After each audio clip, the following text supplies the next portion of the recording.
प्रयागराज महाकुंभ में मची भगदड़ के बाद से ही योगी सरकार लगातार आलोचनाओं का सामना कर रही है।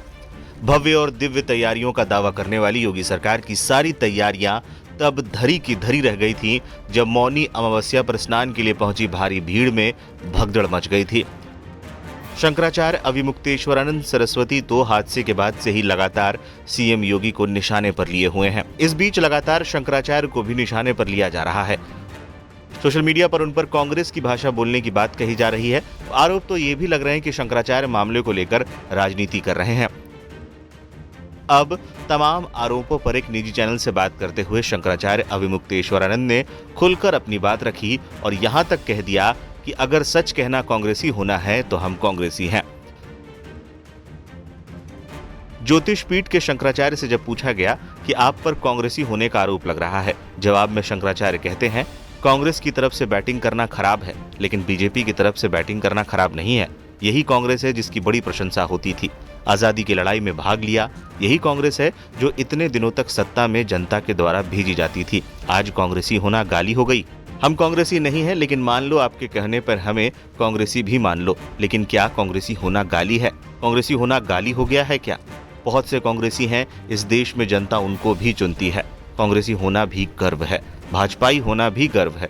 दोनों अपना अपना गर्व रखती हैं कि देश की सेवा में लगे हुए हैं। अगर सच कहना कांग्रेसी होना है तो हम ऐसी कांग्रेस को चाहते हैं। इससे पहले भी शंकराचार्य लगातार योगी सरकार को निशाने पर लेते रहे हैं। महाकुंभ में मची भगदड़ को लेकर बोलते हुए उन्होंने कहा था, इतनी तैयारियों के बाद भी घटना घट गई। जब आपको पता था कि 40 करोड़ लोग आने वाले हैं तो उसके हिसाब से व्यवस्था भी होनी चाहिए थी। भगदड़ की घटना ने सरकारी इंतजामों की पोल खोल दी है। अधिकारी महाकुंभ में 40 करोड़ और मौनी अमावस्या पर 10 करोड़ श्रद्धालुओं के आने का दावा पहले ही कर रहे थे। इस हिसाब से उन्हें व्यापक तैयारी करके रखनी चाहिए थी। घटना ये बताती है कि तैयारी पूरी नहीं थी और लोगों के जीवन के साथ खिलवाड़ किया गया।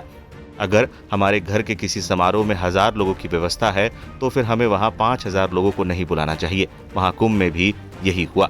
इससे पहले शंकराचार्य ने मौत के आंकड़ों को 17 घंटे तक ना बताने पर भी नाराजगी जताई थी। हाल ही में लाइव हिंदुस्तान से भी बात करते हुए शंकराचार्य ने लगातार मिल रही धमकियों पर भी बात की थी। पिछले दिनों एक खबर आई कि आपको धमकियां मिल रही है। क्या आपके मुखर होना, जिस तरह से आप मुखर है पूरे कुंभ के परिसर में, लगातार आप जिस तरह से मुखरता से बोल रहे हैं, उसके कारण धमकियां मिल रही है? और जो भक्त हैं आपकी जो आशंका जता रहे हैं जो साजिश होने की, उसके पीछे की भी वही एक वजह मानी जा रही है जिस तरह से आपको धमकियां मिली हैं? अब इसमें हमको क्या कहना है, ये तो स्वाभाविक है, सहज है। अनुमान कोई भी लगाता है, लगा रहा है। धमकियां जो लोग धमकी दे रहे हैं वो लोग कोई छुपा थोड़े रहे हैं, वो तो कह ही रहे हैं कि ऐसा कह रहा है इसलिए। महाराज जी, वो नेताजी के भक्त हैं, अंधभक्त हैं। वो कहते हैं हमारे नेताजी के लिए क्यों ऐसा कह रहे हैं। वो नेताजी के दुर्गुण नहीं देख पा रहे हैं, बस इतनी सी बात। महाकुंभ के जो मौनी अमावस्या के दिन जो घटना हुई थी उस पर लगातार आपने सबसे पहले सवाल खड़े किए और आप कह रहे हैं कि भगदड़ में जितनी संख्या सरकार दावा कर रही है उससे ज़्यादा की मौतें हुई हैं और सरकार अभी तक आंकड़ों को लेकर बहुत स्पष्ट नहीं हो पाई है। एक आंकड़ा दिया उसने, लेकिन आप लगातार उस आंकड़े पर कुछ चिन्ह खड़ा कर रहे हैं। देखिए, हम जब कोई बात कह रहे हैं तो हम अपनी अकेले की बात नहीं कह रहे हैं। हमारे पास जितने लोग आते हैं उनमें से बहुत सारे ऐसे लोग भी हैं जिनके पास कुछ प्रमाण भी रहते हैं, जो व्यक्तिगत रूप से कुछ रिकॉर्ड किए हुए हैं, बातचीत रिकॉर्ड किए हुए हैं, फ़ोटो खींचे हुए हैं, वीडियो बनाए हुए हैं। कुछ ऐसे लोग हैं जो ऑफिसर हैं, ऑन ड्यूटी हैं, कुछ लोग पत्रकार हैं, कुछ लोग विद्वान हैं, कुछ लोग समझदार हैं, कुछ लोग राजनेता भी हैं, सब हैं। तो सब जो बात हमसे कहते हैं उसके आधार पर उन्हीं की बात को हम स्वर दे देते हैं इस मामले में, क्योंकि हमारा व्यक्तिगत अध्ययन तो कुछ इसमें सीधा नहीं है।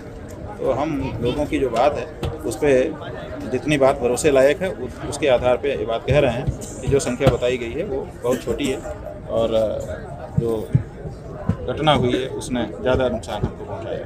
महाराज जी, संत समाज ने कहा, उस घटना के बाद कुछ संतों ने कहा कि योगी जी जब भावुक हो गए, उनका वीडियो आया, उन्होंने कहा कि सबको योगी जी की मेहनत नहीं दिख रही है, सिर्फ आलोचना दिख रही है। नहीं, मेहनत की बात नहीं है। मेहनत उन्होंने की, इसमें कहाँ किसी को शंका है। कितनी बार हुआ, देखिए हमारे रिकॉर्डिंग आप निकाल लीजिए। हमने कहा कि योगी जी बहुत परिश्रम कर रहे हैं, हर हफ्ते लगभग एक बार स्वयं आकर के एक एक चीज़ को देखते हैं। आप देखिए, उनके एक उप मुख्यमंत्री हैं इसी सरकार में, एक उप मुख्यमंत्री हैं केशव मौर्य, वो इसी क्षेत्र के, माने इसी प्रयाग की पैदाइश है, यहीं पर उन्होंने सब कुछ काम किया है। उनको यहाँ का एक एक गली मोहल्ला सब कुछ पता है। क्या वो ज़्यादा कारगर नहीं हो सकते? लेकिन उनको भी मौका नहीं दिया गया है। वहाँ से आकर के स्वयं योगी जी चीज़ों को देखते हैं। इसका मतलब उनकी कितनी रुचि है, कितना परिश्रम कर रहे हैं, इसमें कहाँ मना है। हमको तो दिक्कत कहाँ हो गई, हमको कहाँ चोट पहुँची हृदय को, कि जब उन्होंने मृत्यु को अफवाह कर करके पूरी रात और पूरा दिन छिपाया। वो चीज़ हमको ठीक नहीं लगी और वो उसके लिए हमने उनके प्रति रोष व्यक्त किया और अभी भी कर रहे हैं। अभी भी उन्होंने सुधारा थोड़े है, वो उसी डर्रे पर है कि हम लीक खोद करके बचा ले जाएंगे और श्रेय ले लेंगे। जो चीज़ आपने अच्छी की उसके लिए आपका श्रेय है। अगर आपके नेतृत्व में कुछ गड़बड़ होता है तो उसका दोष किसका होगा? वो भी तो आप ही का होना चाहिए। आपने इस्तीफा सीधा मांग लिया। लोगों ने कहा कि कुंभ अभी चल रहा है और इस समय इस्तीफा के बजाय अगर हम किसी की जिम्मेदारी तय करें तो ज़्यादा बेहतर होता। महाराज जी सीधा इस्तीफा ले रहे हैं। देखिए, अगर हम कुंभ के बाद इस्तीफा मांगते उसका मतलब क्या रहता?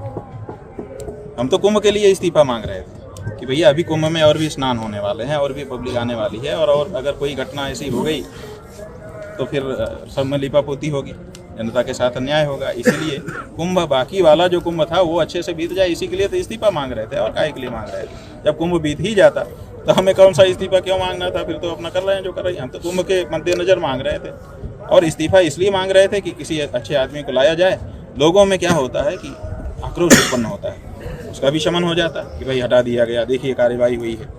जब हमारे घर में छोटे बच्चे को ठेस लग जाती है ना, तो माँ जो है धरती को मारती है चिमटे से। धरती को मारने से क्या लाभ है? लेकिन वो दिखाती है बच्चे को कि तुम्हारे ऊपर जिसने पीड़ा चोट पहुंचाई उसको हम मार रहे हैं, ऐसा कह करके वो उसको सांत्वना दे देती है। तो ये भी तो एक सांत्वना का नियम होता है कि देखो उनके ऊपर कार्रवाई हो गई। क्या इतना भी हम नहीं दिखा सकते थे? भोली भाली जनता को भोला भाला बच्चा मान करके क्या हमारे बड़े नेता माता की तरह से इतना भी आश्वासन नहीं दे सकते थे कि देखो जिसने अनदेखी की उसके लिए हमने कुछ कार्रवाई की है? बताओ, एक मानसिक संतोष कम से कम मिलता कि चलो कुछ कार्रवाई की गई। महाराज जी, आप किसको बेहतर विकल्प मान रहे हैं? अगर आपने उनको हटाने, उनका इस्तीफा मांगा, आप कह रहे विकल्प होता, तो किसको देख रहे हैं कि मौजूदा समय में कैबिनेट में या कौन नेता जिसको आप बेहतर विकल्प के तौर पर देख रहे हैं? अगर हम राष्ट्रीय अध्यक्ष होते भारतीय जनता पार्टी के, तब हम ये काम करते कि देखते कि कौन विकल्प है। हमारा काम है ये, हमारा काम नहीं है। हमारा काम है जिससे गड़बड़ी हुई उसको हटाने के लिए कहना और अच्छे वाले को लाने के लिए कहना। वो लोग जाने कि कौन अच्छा है, वो लोग उनके साथ दिन रात डील करते हैं, वो लोग उनके सबके स्वभाव को और क्षमताओं को जानते हैं कि कौन कर लेगा कौन नहीं कर लेगा। वो लोग तय करें, हमारा काम नहीं है।